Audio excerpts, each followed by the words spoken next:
জয় মাতা লক্ষ্মী দেৱী। প্ৰিয় বন্ধু বান্ধৱীসকল, আপোনালোক সকলোলৈ লক্ষ্মী দেৱীৰ পবিত্ৰ লক্ষ্মী পূজাৰ শুভকামনা জনাইছোঁ। আমি সকলোৱে আজি এই লক্ষ্মী পূজাৰ বিশেষ দিনটোলৈ গভীৰ আস্থাৰ আৰু আগ্ৰহেৰে বাট চাই ৰওঁ। কাৰণ আজি এই দিনটোতেই প্ৰতি গৃহতেই মাতা লক্ষ্মীৰ আগমন হয় বুলি লোকবিশ্বাস থাকে।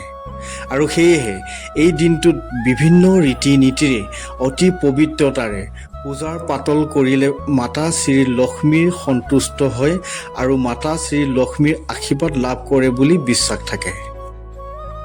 মাতা শ্ৰী লক্ষ্মী দেৱী হৈছে হিন্দু ধৰ্মৰ আৰাধ্যৰ প্ৰধান দেৱী। আহিন মাহৰ পূৰ্ণিমাত অৰ্থাৎ শৰৎ পূৰ্ণিমাত দেৱী শ্ৰী লক্ষ্মীক পূজা কৰা হয়। শাস্ত্ৰৰ মতে এই দিনটোতেই দেৱী লক্ষ্মী মৰ্ত্যলৈ আহে আৰু ভক্তসকলে দিয়া পূজা অৰ্চনা গ্ৰহণ কৰে। আমি সকলোৱে জানো যে ধন টকা পইচা ঐশ্বৰ্যৰ বিভূতিৰ অধিষ্ঠিতি দেৱী মাতা লক্ষ্মী। এই লক্ষ্মী মাতাৰ আটাইতকৈ ডাঙৰ দিনটোৱেই হৈছে লক্ষ্মী পূজা। পৃথিৱীৰ সৃষ্টিৰ পাছত যেতিয়া জীৱসমূহ সৃষ্টি হৈছিল, তেতিয়া যেনেকৈ ত্ৰিদেৱৰ ওপৰত জীৱসমূহৰ সমস্ত দায়িত্ব পৰিছিল, ঠিক তেনেকৈয়ে ত্ৰিদেৱীৰ ওপৰতো গধুৰ দায়িত্ব পৰিছিল। মাতা গৌৰীয়ে পৃথিৱীৰ শান্তিভাৰ গ্ৰহণ কৰিছিল আৰু দেৱী সৰস্বতীয়ে জীৱৰ জ্ঞানৰ ভাৰ লৈছিল। আৰু ভগৱান শ্ৰী হৰিৰ পত্নী মাতা লক্ষ্মী জীৱসকলৰ অন্ন বস্ত্ৰ আৰু ধন ঐশ্বৰ্যৰ বিভূতিৰ ভাৰ গ্ৰহণ কৰিছিল। সেয়েহে মাতা শ্ৰী লক্ষ্মীক ধন ঐশ্বৰ্যৰ অধিকাৰী দেৱী বুলিও কোৱা হয়। যাৰ ওপৰত মাতা লক্ষ্মী দেৱীৰ কৃপা থাকে, তেওঁ কেতিয়াও ধন টকা পইচাৰ অভাৱ অনাটনত নপৰে। সেয়েহে প্ৰতিজন ভক্তই মাতা লক্ষ্মীৰ কৃপা পাবলৈ গভীৰ আস্থা আৰু আশাৰে লক্ষ্মী দেৱীক সন্তুষ্ট কৰিবলৈ পূজা ব্ৰত উপবাস ৰাখি মাতা লক্ষ্মীক সন্তুষ্ট কৰিবলৈ চেষ্টা কৰে।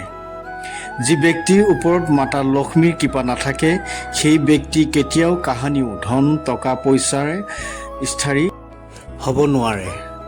মাতা লক্ষ্মী দেৱীৰ কৃপাত সকলোৰে ধন টকা পইচাৰ ঐশ্বৰ্য বিভূতিৰে ভৰি পৰে। লক্ষ্মী দেৱীৰ ৰুষ্ট হ'লে মানুহক সকলো ফালৰ পৰাই বিপদে ঘেৰি ধৰে। ধন টকা পইচা একোৱেই নোহোৱা হৈ পৰে। পৌৰাণিক কালত মাতা লক্ষ্মীয়ে যেতিয়া স্বৰ্গ ত্যাগ কৰিছিল, তাৰ পাছত দেৱতাসকলৰ শক্তি হ্ৰাস পাইছিল।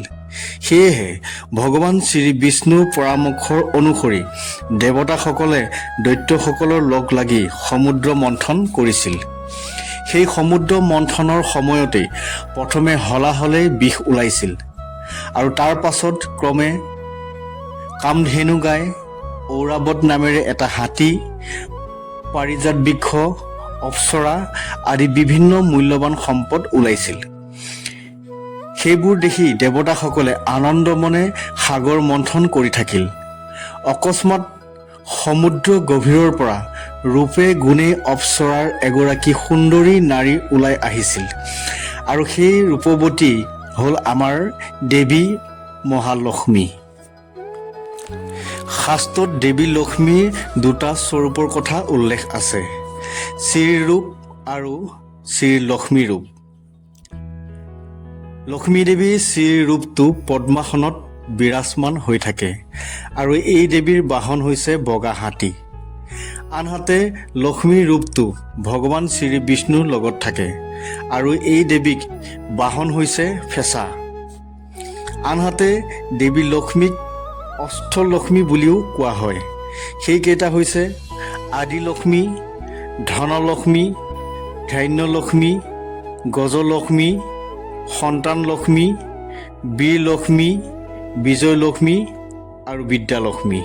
যদি আপুনি মোৰ আজি এই ভিডিঅ'টি চাই ভাল পাইছে, তেন্তে আপোনালোকৰ বন্ধু বান্ধৱৰ সুবিধাৰ বাবে প্লিজ ভিডিঅ'টি এটা শ্বেয়াৰ কৰি দিব। আৰু যদি আপুনি মোৰ এই চেনেলটোলৈ প্ৰথম আহিছে, তেন্তে এনেদৰে ভিডিঅ'বোৰ পাই থাকিবৰ বাবে এটা ছাবস্ক্ৰাইব কৰি ৰাখিব। পুনৰ আন এটি ভিডিঅ'ত লগ পোৱাৰ প্ৰতিশ্ৰুতিৰে তেতিয়ালৈকে আপোনালোকে ভালে থাকক, মংগলে থাকক, কুশলে থাকক আৰু লক্ষ্মী দেৱীয়ে আপোনালোকক মংগল কৰক। ধন্যবাদ।